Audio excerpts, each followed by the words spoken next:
Glad to have you back. Now, Mogadishu Mayor Yusuf Hussein Madale, who also doubles up as the governor of Banadi region, has asked the police to take a decisive action against cases like drug issues, security like mugging, and the cases against Al-Shabaab militants.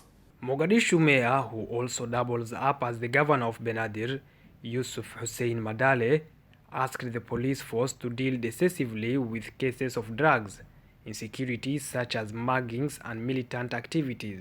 The mayor, who was patrolling districts including Wartanabada, said the Somali security agencies arrested dozens of people, including students, during the raid targeting drug dens in Benadir region.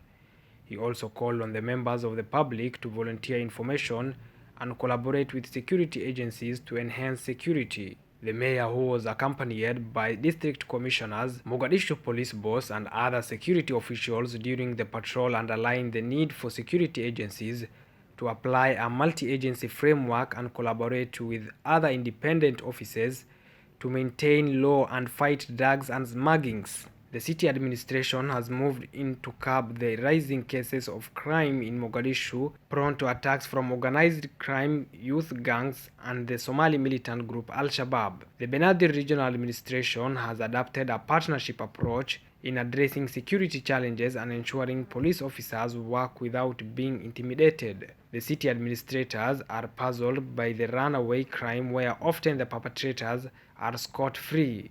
Mogadishu has seen a rise in the sale of the outlawed substances. The Somali police force said they are now pursuing the masterminds in the sale to protect the youth, learners, and other members of the society who are victims of drug abuse. The Somali government has launched a total war against Al-Qaeda affiliated militant group Al-Shabaab that is seeking to topple the Western-backed government.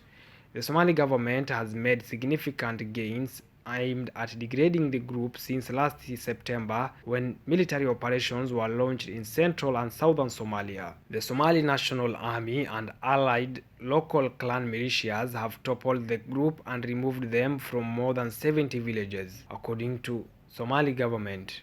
The Al-Qaeda-linked insurgents have been waging a war against the government of the troubled Horn of African nation for 15 years and control large swathes of territory in the country. The group has carried out several attacks in the mainly Muslim country since Mohamud took office in May, ending a protracted political crisis that has distracted from the fight against the jihadists. The United States government has confirmed that the Al-Qaeda-affiliated group Al-Shabaab has lost a third of its territory as a result of the military operations by the Somali government. Currently, the rebels are almost non-existent in central Somalia, but from the guerrilla attacks they wage while under the rugs are on their heels in southwest and Jubaland states as a second offensive against the militants commences. Here is a full story. Al-Shabaab, an Al-Qaeda-linked group in Somalia, has lost a third of its territory thanks to the military operations by the Somali government, the U.S. government confirmed.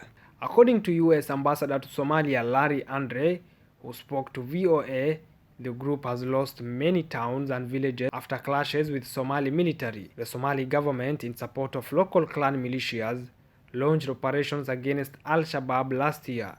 The operations took place in Middle Shabelle, Galgaduud, Mudug, and Hiran regions. During the operations, the government claimed to have killed more than 3,000 Al-Shabaab fighters and wounded 3,700 others. The government forces also recaptured major towns in central Somalia. The European Union has called for ceasefire in Las Anod, northern Somalia. The Somaliland forces and the local forces have been fighting over the control of Las Anod town since December 2022. The clashes have killed over 250 people and wounded more than 1,100 others. European Union has called for ceasefire in Las Anod town of northern Somalia. Somaliland forces and locals have been fighting over the control of Las Anod since December 2022. The clashes killed over 250 people and wounded more than 1,100 others. Dr. Anit Waba, EU Special Representative for the Horn of Africa, who addressed the UN Security Council private meeting on Somalia, has called for immediate action in Las Anod conflict.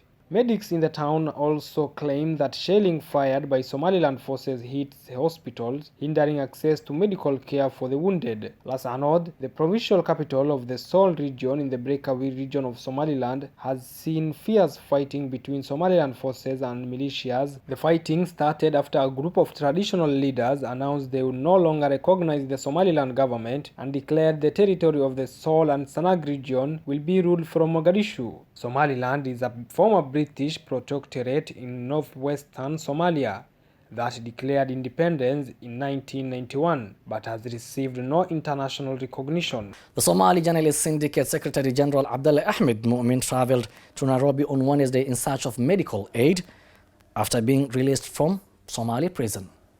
The Somali Journalist Syndicate Secretary General Abdullah Ahmed Mu'min traveled to Nairobi on Wednesday in search of medical attention after being released from a Somali prison. Mu'min, who was released on Sunday, has faced a litany of a long list of legal issues since his arrest in October 2022 for objecting a new anti-propaganda law in Somalia that targeted news outlets. Somali officials thwarted Mu'min's attempt to travel to Nairobi on Tuesday, but international pressure from media rights advocates, the global community and various embassies contributed to his eventual departure. On social media, a number of embassies and organizations expressed their support for Mu'min. Sweden welcomes the release of journalist Abdullah Ahmed Mu'min. The Swedish embassy tweeted, The German embassy pleaded with Somali authorities to respect the press freedom and rights of Abdullah, in addition to expressing concern for Mu'min's well-being. Mu'min detailed his 166-day incarceration, which included numerous denials of his right to travel, as well as his battle with illness in a lengthy Facebook post. Mu'min blamed his prosecution and incarceration on the judges involved in his case, as well as the State Minister of Somalia Presidency, Abshir Bukhari, and Deputy Minister of Information Abdurrahman Yusuf Al-Adala.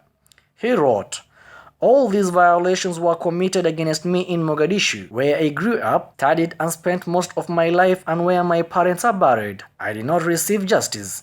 Sharp knives were sharpened for me by the two Salahs in the court where I sought justice, Salah Deri and Salah Daban. The law and government were subsumed by the will of a small group self-proclaimed owners. I was subjected to various forms of abuse and punishment as a result of Abdurrahman Adala and Abshir Bukhari. In this case, injustice triumphed over justice. The Somali government arrested Mu'min for publicly opposing a directive designed to prevent the spread of extremist ideology.